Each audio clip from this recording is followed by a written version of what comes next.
ஒரு வழியாக ஃபங்க்ஷன் முடிஞ்சது, வீட்டுக்கு வந்தாச்சு. ஸோ இன்றைக்கி வந்து கடுமையாக உழைத்த சிலரை வந்துட்டு நான் இன்ட்ரடியூஸ் பண்ணலான் இருக்கேன். ஸோ முதல்ல ஓடிட்டேன். கடுமையாக உழைச்சலாம்.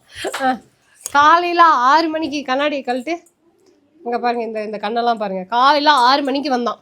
6 மணியில் இருந்து இப்போ வரைக்கும் ஓயாமல் உழைச்சிருக்கான். மாமாவோட கடமையை செஞ்சாச்சு.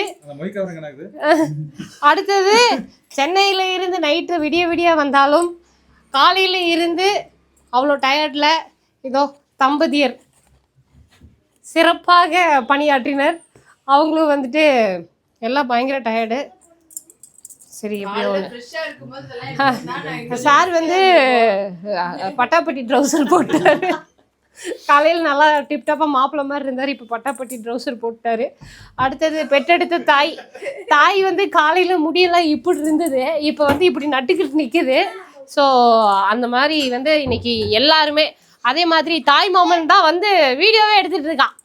தாய் மாமன் வந்து இருக்கிறதுலே பவர்ஃபுல்லாக செஞ்சுட்டான். அந்த வீடியோஸ் எல்லாமே வந்து சீக்கிரமாகவே யூடியூப்பில் அப்லோட் பண்ணுறேன். ஓகே, ஸோ நிறைய பேருக்கு வந்து இன்வைட் பண்ண முடியல. வந்த எல்லாருக்கும் ரொம்ப தேங்க்ஸ். எல்லாருமே ஃபேமிலி மெம்பர்ஸாக இருந்து இந்த ஃபங்க்ஷனை வந்து விழாவை சிறப்பித்ததற்கு மிக்க நன்றி. Okay, by.